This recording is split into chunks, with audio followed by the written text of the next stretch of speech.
Hello everyone and welcome. Yes, my name is Arrowfire and welcome back to another episode of Look Out and Shout. Today we are going to be reviewing yet another piece of the Cang Toys puzzle. So today we are reviewing Cang Toys CHIYOU-05 and 08 Thorilla and another wolf foot. Now what I'll say about this is, interestingly, this is down to 05. Looking on the inside of the box, it actually says 04. I've lost track as to which one this is because I think they've come out in a slightly different order.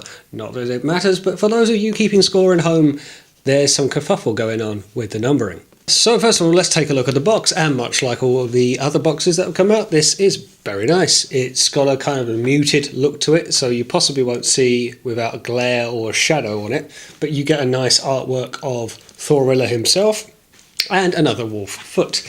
Inside is much the same. It's a lovely black polystyrene that we know and love now with Cang Toys, and there's quite a lot of layers to this as well, much like with Razor Claw. Very deep, very polystyrene, very, very nice. The figures sit in the top, which again I have taken out because they would fall, and on the tier below, when I eventually get that out, is all the weapons. So yeah, it comes with a lot of accessories. Let's take a look, shall we?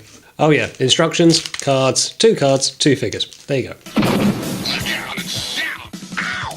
And here he is in his robot mode, and that is a very chunky monkey.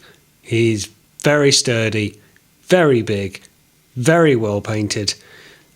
I possibly wasn't prepared for him to have so much heft to him, fresh out the box. The legs, just to get him into a posability, just to get him on a reviewing table, the turntable, he's so stiff and tight and almost to a fault. I think it's impressive. It feels great in hand. It's certainly not cheap materials. You can't blame Cang Toys for that. But one thing, and we'll get into it in a bit more detail when we get a closer look, the ankle tilt is little to non-existent. The movement on the legs is too tight almost to strike a good pose. It's not going to break on you. It's not going to topple on you. This thing will probably survive in a nuclear explosion, but it looks fantastic. Heavy light piping going on at the back of the head there. He's very thick, very hefty, very imposing, but also just another figure. And I think that's going to be my problem with this figure, is that however good it is, however good it's designed, I don't care about it because I have no emotional connection to it. I don't care about it because it was never part of the Predacons. And this isn't Optimus Primal. It just happens to turn into a monkey. But that being said, it is built to a very high quality, as Cang Toys have been doing with these figures as they've been going through the set. Let's get in for a closer look. So straight away you can see the level of detail here. Actually the black, or the very dark grey, actually shines really well. It's almost a brown, maybe? It's actually very reflective. It doesn't swallow up the light. And the gold used, it's very, very well presented. The articulation is good. Very, again, almost too stiff. It will move. Stuff needs to move out the way. Hefty ratchets in most places, but not where you would expect it. There is a waist rotation, but you have to lift that butt flap to do it. I mean, the last thing that Monkey Pants needs is added butt flap. Head movement is okay up. Can move down, but that's going to be part of the transformation, so I'll clip that back in. And side to side as well. The leg, well, let me just tell you, hip movement is actually, I think, on a friction front and back, which actually probably works because listen to this. Very deep, very hefty ratchets, double ratchet on the knee there, which again is going to be part of the transformation. And if you can see the metal, the die cast that's in that, this is designed to obviously take a lot of weight, and this is what really comes across with this figure, is how much weight this is going to hold. But I touched on it, so I'll show you. The ankle tilt is as such. That is flush, and that is a tilt. And I don't think, without wanting to break it, it can really do more than that. And that's what, 9 degrees of tilt? It's not a lot. Articulation at the hands is pretty good. Individual fingers that move out. Interestingly, on this occasion, you've got a peg on the inside of the hand, rather than say grooves. And this is said Thor's hammer that Thorilla will hold, and it's supposed to sit in a groove and actually bite into that. Now, I have tried this a little bit off camera, and my god, that's a nightmare to get it to hold, to get it to bite, to close up and then stay there. It will stay there, but one knock will knock it straight out. And actually, I think that is more the problem of the groove itself. It gives you no room as such, like it has to be completely in, and if you close up the fingers and it happens to knock it out of the groove, then it's just going to start to dangle and eventually fall. It's not heavy, it's fine, and yeah, it looks quite good. It's going to make up the base of Predacons' sword, but a bit of a nightmare to put it in. I'll have to try and do some photos properly of that at the end. Other accessories he comes with, because he comes with a load of them, are these things. There's 2 of them, and at first I thought they were feet, but they are actually going to be his clumping fists or his wrist accessories, but they're also going to double up as part of the support on the legs for combined mode. But let me show you what it's like when they're applied to him. Now that I like. I like the fact that he has clumping fists that he will now swing around at his heart's content, and this is where the heft really plays into it. You've got these 2 massive fists on what is already a massive bot. It's a nice feature. I mean, again, it was done with the combined mode in mind, but they thought, do you know what? Let's make them look like clumping fists, because he's already really hench. He's already really deep and thick, so why not have some hunking fists as well? What I forgot to mention as well, he comes with a load of accessories which you can take apart and add to the hammer. Now the hammer looks incredibly, well, hammerish, I guess. It's got a lot of oomph to it, which I love. This kind of parts forming element stuff detaches and then sits on top of the hammer. Again, I'm just concerned about him trying to hold it, so maybe you can get him to rest it against his thumb perhaps, or just have it somewhat on a pose, something like that, to at least say he has a hammer. But yeah, it's nice accessories for combining it. Maybe a bit unnecessary, but I don't know, depends how you want to pose him, I guess. And there he is holding his massive gun. Now you do have to untab the wrist. I'll show you on this side. The back accessory there comes loose, that you have to do that to get the gun into the holster, or rather his hand into the holster. But once it's in, it actually holds better than the axe does, or the hammer does, because it's actually got slotting grooves which the gun actually slots down into, whereas the hammer just has a simple peg and it's very easy to pop in and out. That seems to sit a little bit better.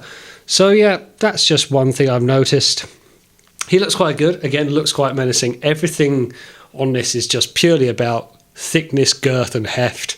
I love that black that's been used. It is surprisingly reflective. You actually notice that more than you notice the gold. Right, that's enough monkey business. Let's get him transformed up, shall we?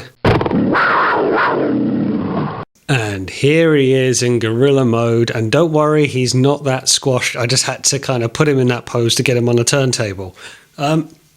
Actually, quite a fun transformation.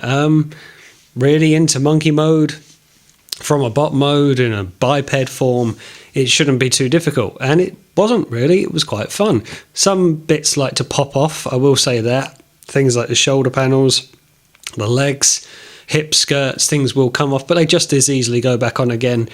The legs are the most fiddly part of it, but they're not terrible, really. Probably out of Cang Toys set, this is maybe the most simplest of them all.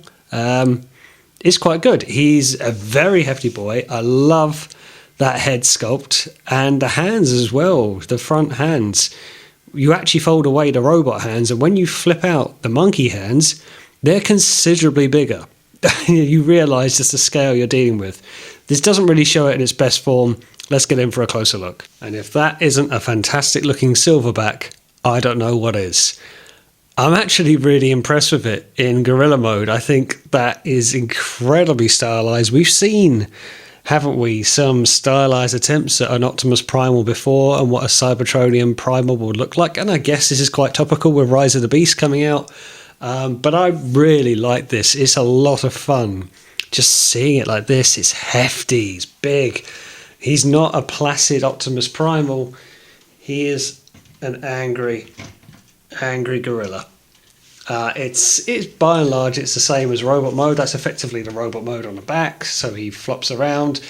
The arms do adjust. Getting the positioning is a little bit awkward for adjusting the tension and the height of the arms and the legs, but you can do it. The mouth will open or close. Posability, I guess, is a little bit limited, but I love how he looks. I love how intimidating he looks. That is a fantastic beast mode. I won't be able to get them all in a group shot, but here he is alongside Razor Claw. And this whole set, when I get them all lined up in their beast modes, in their bot modes, in their combined mode, this is going to be something to marvel at. And of course, you really could go overkill and put these big fists back on him again, but if he puts them up like boxing gloves, he will just topple over. It's too much weight even for him. That's possibly due to a little bit loose tolerance on the ankles. But he can really go for the armoured monkey approach for some monkey business. So what are my final views on Thorilla? Good old monkey pants. It's a very hefty piece. There is a lot of oomph and presence here. You've got to make your peace with it. You've got to say, this is designed to be combined. It's not really here to be a standalone piece, however well it's designed. This is where I have a bit of a lackluster effect with it. It's lovely. It's really, really pretty. It's really, really impactful. It's really... It's got a lot going for it for a figure I just don't care about. And that is the only issue I have with it. It's not Optimus Primal. Don't tell me it is, because it's not. It just happens to turn into a monkey. This was always Cang Toys' choice. They were always going to go down a monkey route of some kind that was going to be there to properly stabilise the figure. They made that decision early on. Fine, fair play to them. They knew what route they were going to go. But here it is. As a figure, is it nice? Yes, of course it is. Is it painted gloriously? Yes, it is. It's got more heft than I was expecting, particularly in the legs. But is it as good as the rest of the set? I have a more emotional connection to the other characters. I love Razor Claw, as you know, but Dive Bomb, Tantrum, these are all other characters that are good representations of characters we know and love from before. Even if they are stylized, they still can represent characters from back in G1 days. This just happens to turn into a monkey. No, it is not Optimus Primal, but I like it less because I can't connect with it. And it's a shame because as a work of art, as a piece of engineering, yes, it's very, very good. And it's a shame to deduct some points for it, but I can't help but not. I don't have the connection to this figure, however nice it is. So based on that, I give this figure 3 Rodimus Star Badges, and that is really just down to the fact that it is of tremendous build quality, as they're known for now. They've really ironed out their problems now, Cang Toys. They've got themselves into a very strong position. They're even looking now beyond Predacons, looking at their Dinobot combiner. They do good bots, they do good figures. It's just a shame I do not connect with this figure. Had it maybe looked a bit more Optimus Primal-like, then maybe I'd have a bit more of a connection to it. Again, not a terrible figure, it's just not something that I have an emotional attachment to. And there we go, that is my review of CHIYOU-05, their version of Thorilla, or their version of a Monkey Pants Part Combiner. Do leave a note in the comments below if you have any views on this set. I'll be sticking some photos up at the end. Thanks for watching, and as always, I will see you on the next one.